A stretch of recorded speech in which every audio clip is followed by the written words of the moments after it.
మరి ఇది మొట్టమొదటిసారిగా నేను వాక్యాన్ని చెప్తున్నాను స్టేజ్ మీద. చాలా భయంగా ఉంది, అయినా కానీ దేవుడు వాక్యం నాకు ఈరోజు అవకాశం ఇచ్చాడు. సో చెప్పాలి కాబట్టి నేను చెప్తాను కంపల్సరీ. అలాగే నాకు ఇచ్చిన అవకాశం బట్టి పాస్టర్ గారికి వందనాలు, సంఘానికి అందరికీ వందనాలు.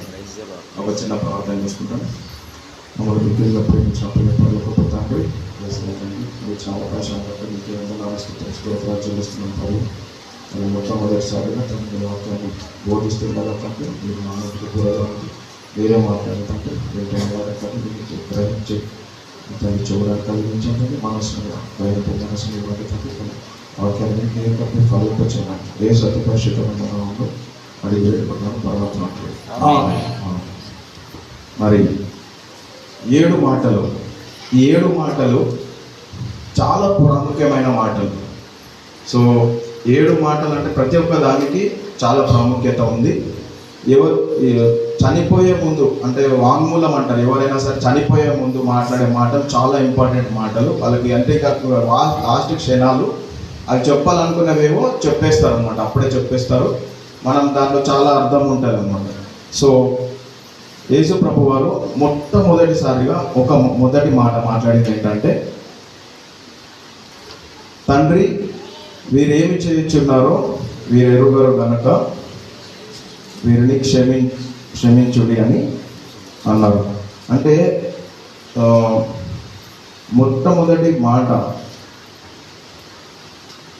మనుషులకి, ఇది మనకేంటి, ఇది ప్రభువు చెప్తున్నది ఏంటంటే హ్యుమానిటీ, అందరి మనుషులకు చెప్తున్న మాట ఏంటంటే క్షమించుడి, క్షమాపణ గుణం అన్నమాట. ఇక్కడ కనిపిస్తున్నది ఏంటంటే సందేశము ఫర్గివ్నెస్.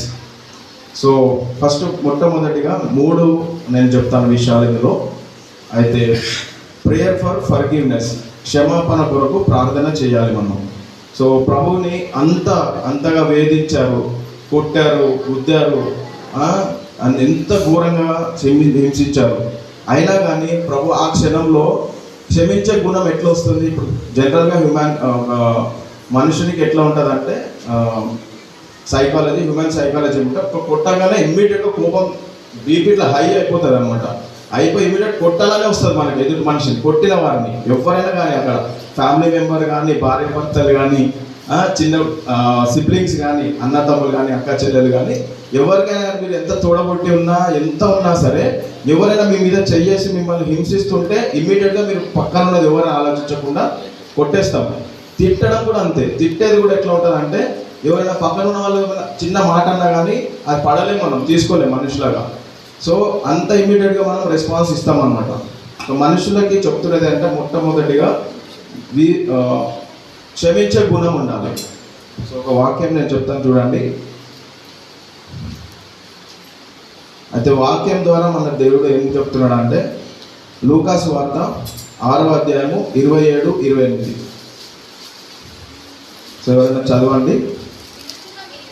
వినుచున్న మీతో నేను చెప్పున్నదేమనగా, మీ శత్రువులను ప్రేమించుడి, మిమ్మల్ని ద్వేషించు వారికి మేలు చేయుడి, మిమ్మల్ని శపించు వారిని దీవించుడి, మిమ్మల్ని బాధించు వారి కొరకు ప్రార్థించుడి.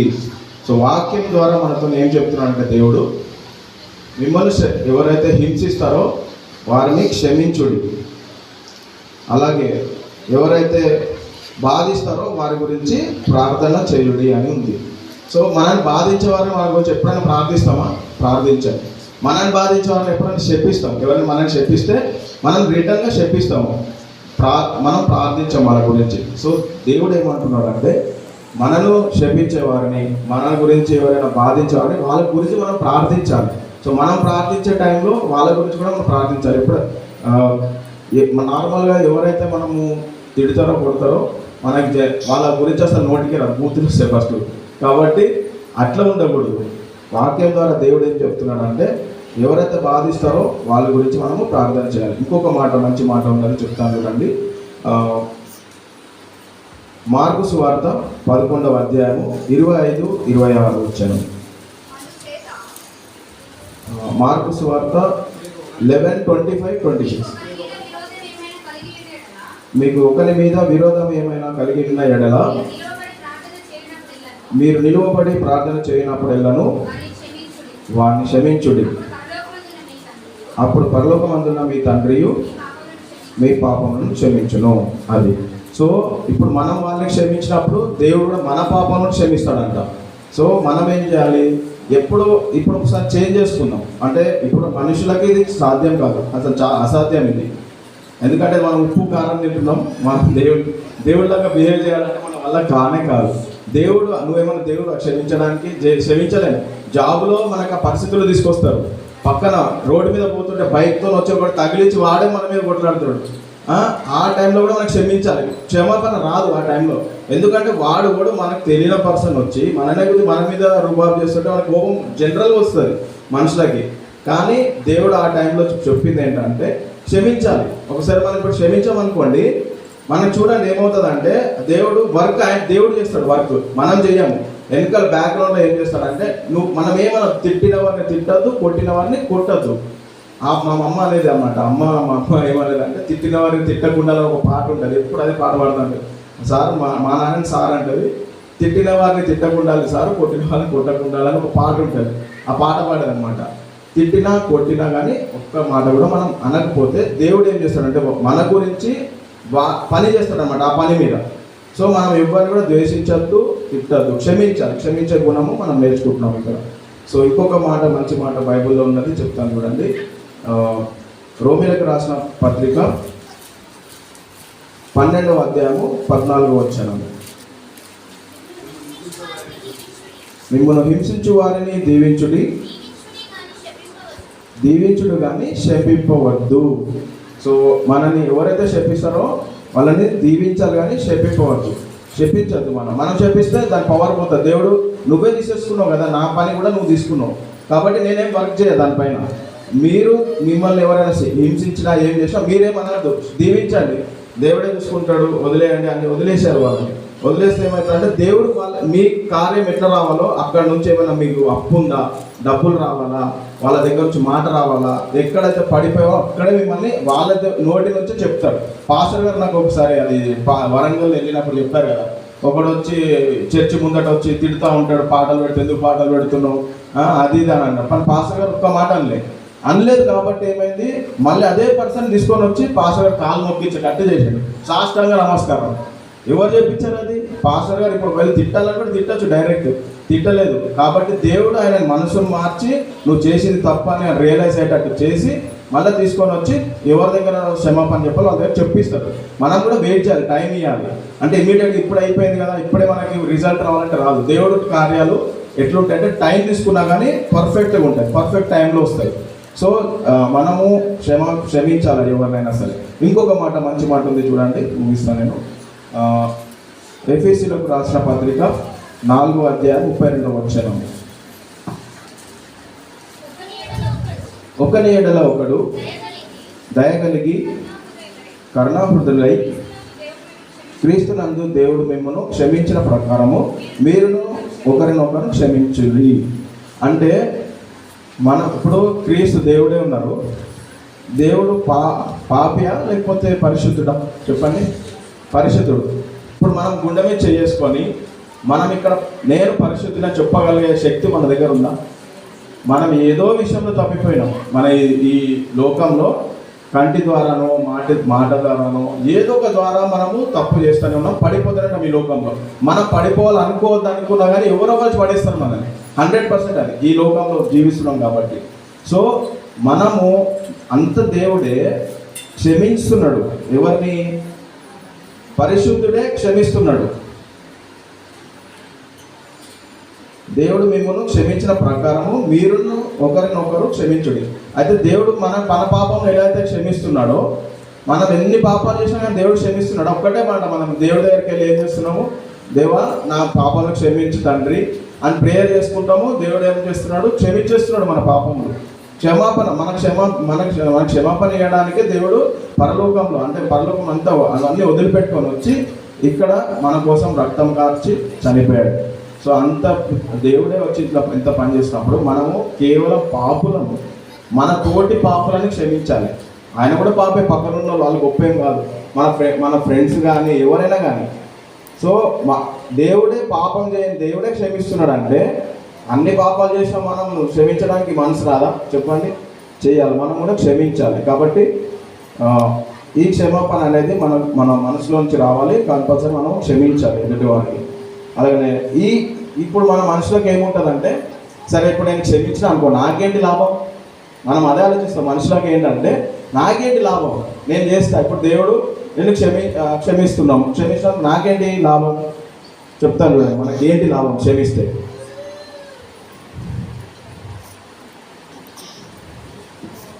మత్తయి సువార్త 6వ అధ్యాయము 14 నుంచి 15.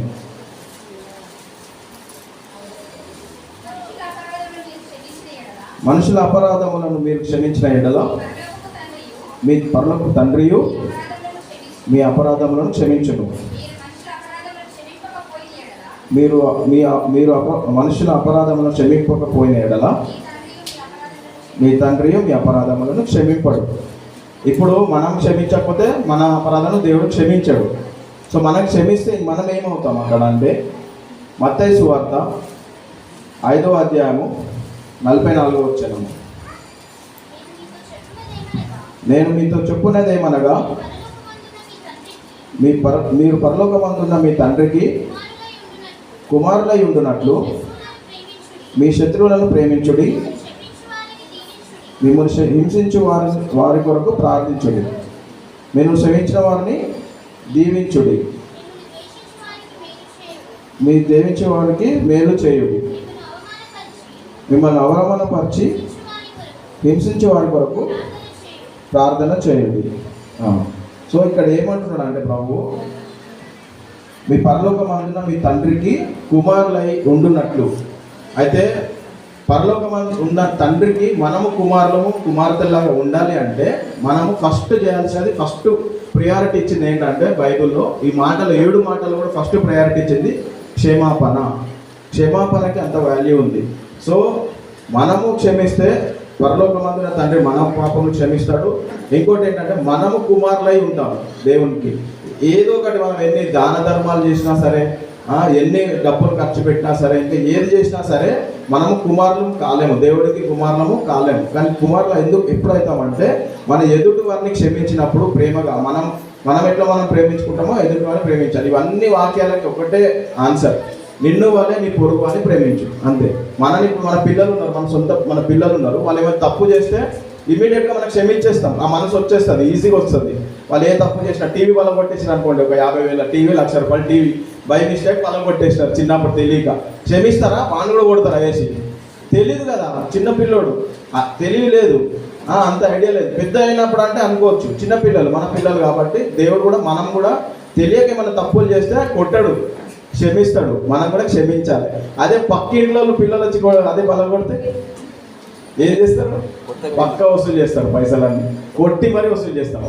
సో పక్కింట్లో చేసినా సరే నీ కూతురు నీ బిడ్డని ఎట్లయితే ప్రేమిస్తామో సేమ్ అదే విధంగా పక్క వాళ్ళని కూడా మనం ప్రేమించాలి, క్షమించాలి. సో ఈ సందేశం ఏంటంటే క్షమాపణ సందేశం. సో మనం కూడా అదే విధంగా దేవుడు చూపించిన మార్గంలో ఫస్ట్ మాటగా మనం కూడా క్షమించాలని, ఇప్పటి నుంచి అయినా సరే ఏదైనా కోపం ఉంటే హై బీపీ ఉంది, నాకు మెంటల్ ఎక్కుతుంది, అదవుతుంది ఇదవుతుంది అని అనకుండా ఇంట్లో ఫ్యామిలీ మెంబర్స్తో కూడా, భార్యలు భర్తలతోని, భర్తలు భార్యలతోని, పిల్లలతోని, అలాగే పిల్లలు కూడా మీ సిబ్లింగ్స్, మీ అన్నని కానీ చెల్లి కానీ కొంచెం ఓర్చుకోండి. ఎందుకంటే సొంత తమ్ముడే కదా. రేపు పొద్దున ఏమవుతుందంటే మీకు ఒక ఏజ్ వచ్చిన తర్వాత, పెద్దగా అయిన తర్వాత మనకి పశ్చాత్తాపం వస్తుంది. అరే ఆ రోజు ఇప్పుడు దూరం వెళ్ళిపోతారు, పెళ్ళిళ్ళు చేసేసుకొని. ఇప్పుడు మా అక్కలు ఉన్నారు, మా అక్క వాళ్ళు దూరం వెళ్ళిపోయారు, ఇప్పుడు వాళ్ళు ఎక్కడెక్కడో ఉన్నారు, కలవలేకపోతున్నాం మా బిజీ లైఫ్లో. ఆ రోజు నేను ఒక టైంలో మా అక్కను కొట్టినా కదా, తిట్టినా కదా, ఎంత బాధపడ్డదో పాపం అని ఒక టైంలో మీకు గుర్తొస్తుంది, పశ్చాత్తాపం వస్తుంది. సో అదేదో అప్పుడు బాధపడే బదులు ఇప్పటి నుంచి నువ్వు ప్రేమ చూపి, దూరం వెళ్ళిపోయినాక నువ్వు ప్రేమించలేవు, చెప్పలేవేమో. కొంతమంది మిలిటరీలో ఉంటారు, వాళ్ళు అక్కడ వాళ్ళు ఎవరినో చెప్పాలనుకుంటారు, ఒక లెటర్ రాసి పంపిస్తారు, లెటర్లో ఏం తెలియదు. ఒక మనిషికి ఇంకో మనిషి ఎదురుగా వచ్చి నీ మనసులో నాకు పూర్తిగా నువ్వు ఏడ్చుకుంటూ చెప్తావా, నువ్వు ఎట్లా చెప్తావా, నువ్వు ఎక్స్ప్రెస్ చేసినప్పుడే నీ ప్రేమ అనేది కనిపిస్తుంది. లెటర్లో కనిపించదు, వాట్సాప్ మెసేజ్లో కనిపించదు, నీ ప్రేమ అనేది కాంటెక్స్ట్లో కనిపించదు. చెప్పే ఫీలింగ్లో ఉంటుంది, మనసు నుంచి వస్తుంది. కాబట్టి దయచేసి ఇప్పటి నుంచి ఎవరైనా సరే మనం దేవుడు చెప్పిన మార్గంలో మనం క్షమిద్దాం.